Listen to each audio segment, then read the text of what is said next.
Hi friends, welcome to my channel. மழக்காடு மற்றும் இளஞ்சிறகுகளின் பயணம். வாணி மயிலச்சி, பார்வையில் கனவு. என் சிறகுகள் பளபளக்கும். ஒரு நாள் உலகம் என்னை பாராட்டும். வண்டு மீனா சிரித்துக்கொண்டு. நான் பறக்க முடியாவிட்டாலும் என் ரீங்காரம் போதும். பந்தயத்துக்கு நாம் போகணும். ராயன் கழுகு சொல்லி. ஆனா நம்ம முன்னே மழைக்காடு தான் இருக்கு. ஆந்தை தாத்தா தோலின் மீது தூசு. மழைக்காடு வழி என்பது மோசமானது. புயல், மின்னல், காட்டு வழிகள். வெறும் தைரியமே போதாது, ஒற்றுமை தேவை. மயிலச்சி, நான் அழகு, அதுவே என் வலிமை. ராயன், நான் தூக்கி பறக்கிறேன், அதுவே போதும். மீனா, நான் பறக்கவே முடியாது.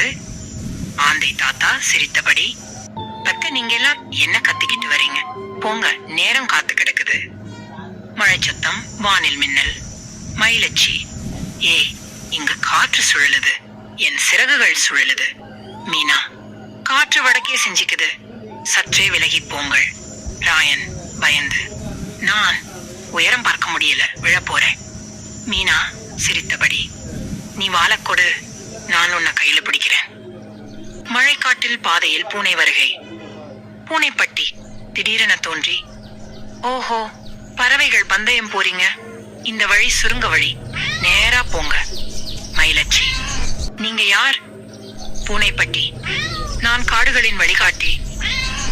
அவர்கள் சென்று பாதையில் சிக்கி போகிறார்கள். ராயன், நமக்காக ஆந்தை தாத்தா சொன்ன வழி இது இல்லை. மீனா, எங்க மிஸ்டேக்? இனி யாரையும் நம்பலாமா? மழை வேகமாக வெட்டென்று மின்னல் விழுகிறது. மரம் வீழும்.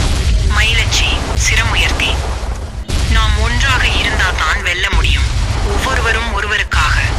ராயன், நான் பறப்பேன், உங்களை மேல நீக்குவேன். மீனா, நான் திசையை கணக்கிட்டு வழி சொல்றேன். மிகுந்த சவால்கள், ஆனால் ஒற்றுமையால் அவர்கள் கடக்கிறார்கள். பறவைகள் அனைவரும் பந்தயத்திற்குள் வருகிறார்கள். நியாயகராக உள்ள மெல்லிசை மயில். பந்தயத்தில் முதன்மை பெறுவது மட்டுமில்லை, இங்கே உண்மையான வீரர்கள் வந்திருக்கிறார்கள். வெற்றி பட்டயம். மழைக்காட்டை கடந்து வந்த ஒற்றுமையின் அணிக்கு. மயிலச்சி, மீனா, ராயன் ஒருவருக்கொருவர் கையை பற்றிக் கொள்கிறார்கள்.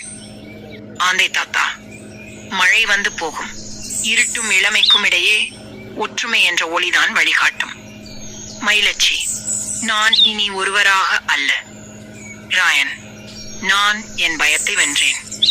மீனா, நான் பறக்க முடியாவிட்டாலும் உயரமடைந்தேன். நற்பாடம். ஒவ்வொருவரும் தனித்தனி பலம் கொண்டவர்கள், ஆனால் ஒற்றுமையாக இருக்கும்போது அதைவிட பெரிய சக்தி ஏதுமில்லை. இந்த கதை பிடித்திருந்தால் மறக்காம லைக் பண்ணுங்க, ஷேர் பண்ணுங்க, சப்ஸ்கிரைப் பண்ணுங்க, கமெண்ட் செய்யணும். நன்றி நண்பர்களே.